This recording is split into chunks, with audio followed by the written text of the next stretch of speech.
And there are certain days that we'll never forget. I'll always remember that night 1 year ago, the late news going on late after a college football game. About 11:15, the phone in the newsroom was ringing off the hook. I picked it up, and the person at the other end, our TV6 reporter Julie Persley. Let's rewind the clock to exactly 1 year ago.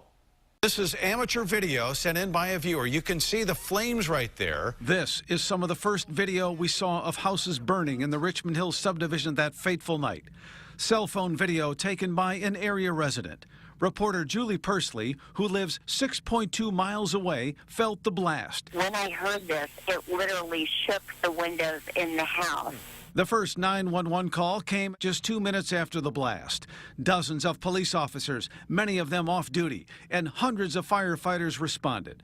Our Rafael Sanchez provided the first live report from the scene. This remains a very active situation. You can see the plumes of smoke just coming out of that neighborhood, and that is where the first responders are working. By the next day, Sunday, November 11th, 2012, the nightmare became all too real. 2 people died from the explosion, a young couple named John and Jennifer Longworth. Federal agents began investigating. 8349 Fieldfair Way, a house owned by Monserrate Shirley, ground zero of the deadly blast. The homeowner wasn't there. She went to a casino in Lawrenceburg with her boyfriend, Mark Leonard, that night.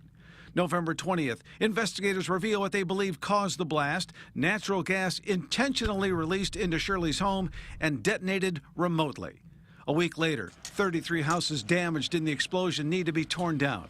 Nearly 100 more homes suffer significant damage. December 21st, Marion County Prosecutor Terry Curry says 3 people are being charged with murder and other felonies. They are Monserrate Shirley, Mark Leonard, and his brother Robert Leonard. Authorities believe the 3 suspects set a microwave timer to set off the explosion. On Christmas Eve, all 3 defendants plead not guilty. In February, Curry announces the prosecution will seek life without parole for the defendants. In late March, prosecutors say Mark Leonard tried to hire a hitman to kill a witness in the case, plotting to kill the witness from inside his jail cell. While some residents move and relocate, some stay and rebuild, like Vicki Kerner. In May, she gave us an exclusive tour of her home that was still 8 weeks away from being finished. On a night when she witnessed pure evil, Vicki also witnessed true love. That particular night, there were neighbors, coming out, risking their lives for other neighbors before the firefighters even got here. Then, just last month, a Marion County judge rules that the 3 defendants are entitled to their own trial. Monserrate Shirley, Mark Leonard, and Robert Leonard, the 3 accused of arson and murder in the explosion, will be back in court on December 4th. The Marion County prosecutor, Terry Curry, says a team of about a half-dozen deputy prosecutors will spend most of their time on this case. Curry says the deaths, injuries, and damages involved in the case make it extraordinary.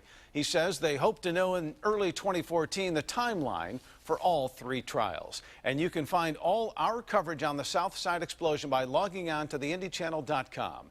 There, you'll find everything from the night it happened to tonight's Luminary Walk. Look for the special section on the homepage. Our Call 6 Investigators special event, Richmond Hill, The Road to Recovery, airs Monday night at 7:30. We'll share with you exclusive new video and interviews.